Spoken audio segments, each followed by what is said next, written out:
Going through the locks once again. This is the big locks. It's Carlin's back here at the stern, minding the line back there.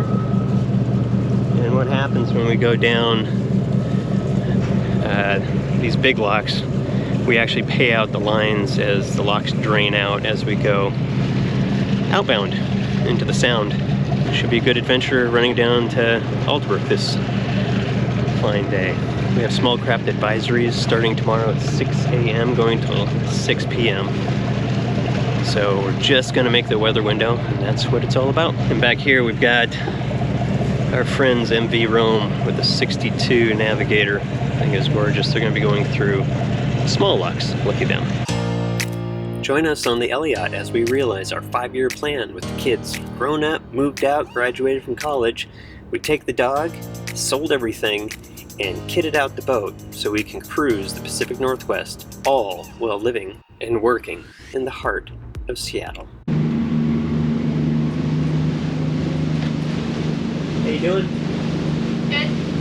Just keeping watch. Make sure we don't run into anything. Mainly logs, not boats. There isn't any boats out here. Just be logs. That's it. So now that we are out of the locks, we're on Puget Sound, we will head up north through Admiralty Inlet, and then we will turn back around to Hood Canal and travel south. It's quite a good run, 65 nautical miles. We'll burn just under 150 gallons of fuel. So as we turn back around in Hood Canal, it's right at the area that has the Bangor nuclear submarine base. So, not so surprisingly, you start seeing a lot more activity from military vessels, making sure that they're keeping that area secure. So we just stay to the west side of the channel and nobody bothers us. Now, as we started burning up, I don't know, gosh, 3 hours worth of time, we're just starting to come down Hood Canal. It was really a nice day. There was not another boat to be seen, and we ended up landing in Alderbrook Resort. How'd that work out, Leroy? What happened? Did you go swimming? Yeah. You go try to bark at a dog? Water. Yeah. You missed the dock. Oops. It was too far. We're back in sunny Alderbrook. Ish. Small craft advisories tomorrow, so we decided to run in today and just washed down the boat. Really just rinsed it, because with the ceramic coating it comes off really easy, and hosed down the fenders because they were kind of slimy from the big locks. Yeah, and it was super low tide. It was like -3 when we went through, so some of that slime has been there for a while. We had the wind at our bow, and this boat just pulls all the salt spray to the cockpit, so rinsed it all down.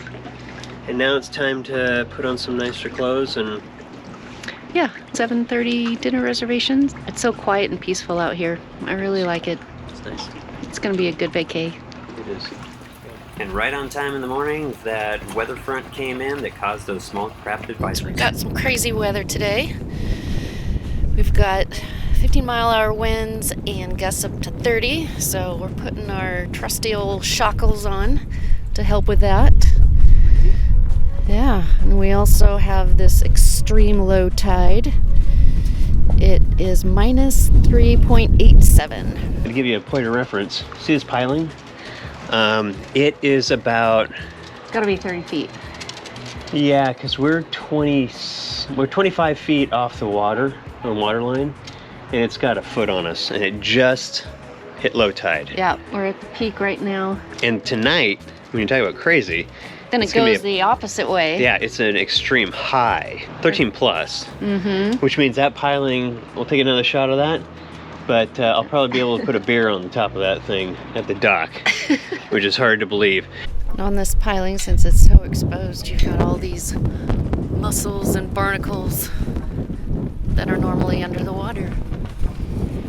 This is how far the tide has come out when you're at -3.87. Got all these docks across the way, that are just laying on the beach. Sheriff's boat here, which has hit bottom, so they won't be going anywhere today. And we've got all these oyster beds that are exposed. Normally the water line goes all the way back up to that wall up there. One thing Hood Canal is known for is their ginormous oysters. The marina's filling up, but amazing. This high tide. Look at that. 13 feet high tide. 13 plus. We're going to have better weather tomorrow. God's promise. Rainbow says it all. Thank you, Jesus. Leroy, what are you doing? One thing about being a liveaboard is life is never boring and the view is always amazing. So we're getting ready to go to dinner and John forgot his mask. So, all right, we're ready to go. We hooked it up here to Union Deli. It's a local favorite up here in Union. Later that night, we joined some others around the campfire, roasted some marshmallows, and were able to enjoy some local fireworks. Did you get it? For more? I know, we thought it was Sunday. I woke up this morning thinking it was Sunday and I was like so happy. So happy.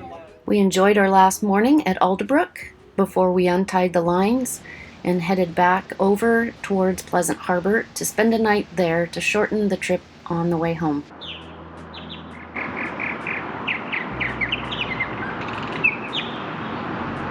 So the hardest part about doing YouTube is we love to travel and I enjoy the moment.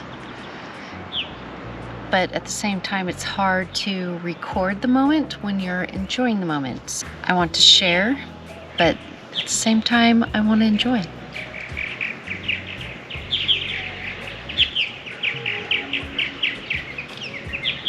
Well, we decided to stop off at Pleasant Harbor on our way back from Alderbrook, which to Seattle is a 4.5-hour run just to the locks. It's shaved about an hour and a half of our trip before we go back today. And this is a bit of a homecoming for me. This is where I had my first job. And I think I made a whopping $2.34 an hour or so. Beautiful little wooded, protected cove in Hood Canal. And Hood Canal, for most of you that aren't familiar with it, it's a very deep canal in the Puget Sound here. That's why they have the submarine base here, because they can run those subs pretty damn low. They can even do war games if they want to. There is very little safe harbor on Hood Canal. So when things get gross, it's a north to south canal, and our winds tend to be either north to south, and therefore you get your ass kicked. It's beautiful in the sense it has madrona trees, it has pines and firs that are right up to the water line. It's absolutely picturesque and beautiful. As a marina, it's always struggled a bit. Reason being is it's in the middle of nowhere, and it's in Brinnon, Washington, which I'll check the population, but it's not much. So I think it's pretty hard to get labor, and it's just never really been able to get off the ground because it's a long run from Seattle and you burn a lot of fuel before you get here. There's not a lot of other destinations either, so it's kind of kept it a quiet, hidden away place. What used to be a little hopping resort marina, it's really quiet now, unfortunately. It has a pool, it has a hot tub, has a store and a bar, and all kinds of cool amenities. But at least right now, staffing is a problem for them, so we showed up and everything is pretty much closed because they just can't get staff because, well, the way they put it, people are getting paid too much by the government to stay home. So, not a political statement, it's just what they shared with us. So as we walk down from the newest marina, maybe 2.5, 3 minutes, what used to be the main marina that had all of the transient moorage and such is pretty much turned into what looks like a good deal of just permanent moorage, which for a marina, it's not real exciting. However, it pays the bills. And they have nice restrooms here. I used to have to clean those.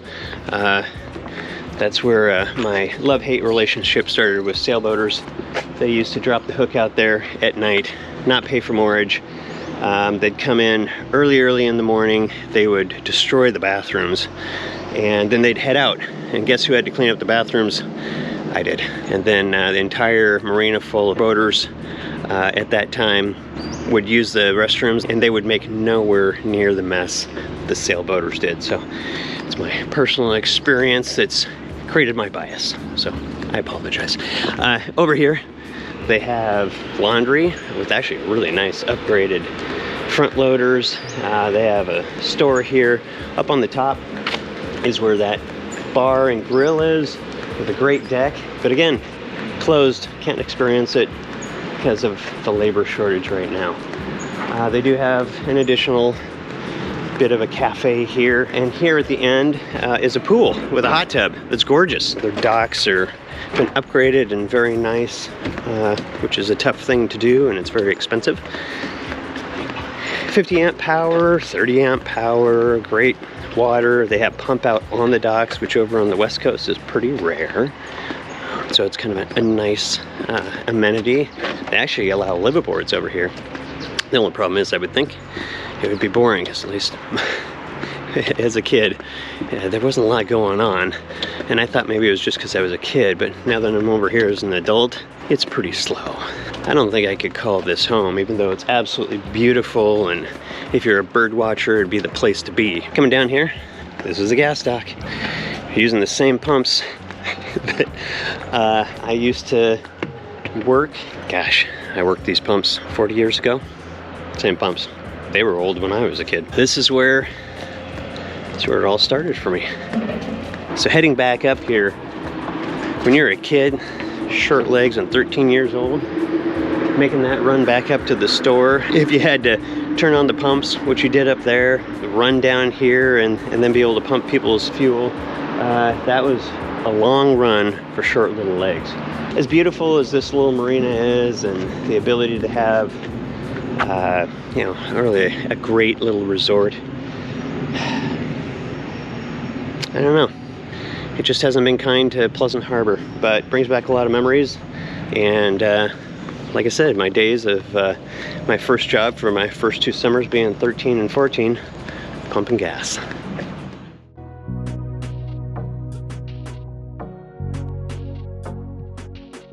It's a gorgeous, beautiful day. It's absolutely glassy out here. So we're gonna have an easy trip going back. And then we gotta go through the locks and then back to our slip.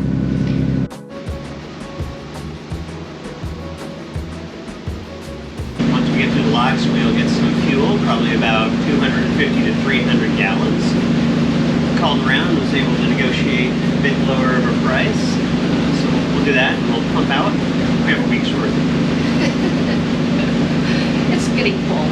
Waste? Yeah. Do that. We're predicting 11 to 12 knot winds, which they were saying it was going to be like 2. Yeah. So right now it's beautiful because we're well protected in the Hood Canal, but after we come around the point at Admiralty Inlet, we'll change, and but we will have it at our stern. It's going to come out of the north, we'll be going to the south. Wind waves 1 to 2 feet, so we should be able to be breaking over those. They shouldn't be uncomfortable at all. You know what they say, you want to make God laugh? Tell him you got a plan. So we'll see if the forecast is right. Otherwise we'll just enjoy the sun and the run back. Leroy, you a boater dog? You a boater dog? Well, they weren't kidding. It's about 10, 15 knots. I'd probably put it closer to 15 knots. We've got breaking 2-foot waves. With the wide angle, it's hard to see that. I'll get some footage to give you an idea of that. Thank goodness our bow was into it. And we weigh about 46,000 pounds, so this isn't such a big deal. We had a 30-footer weighing 12,000 pounds, this would be an ass kicking. Okay, we're about ready to go under the Hood Canal Bridge. And the clearance is a little bit lower on this side, but we clear it by about 5 feet. So, should be good. Right, babe? Good. Should be good. Should be good. Not to give away the drama, but we made it through. The other Made it direction. through the other direction, so yeah. Should be good to go.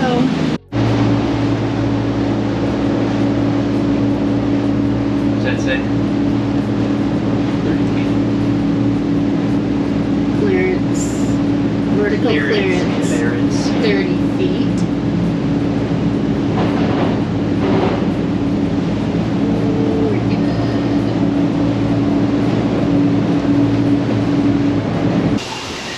We left Pleasant Harbor this morning at about 9:40.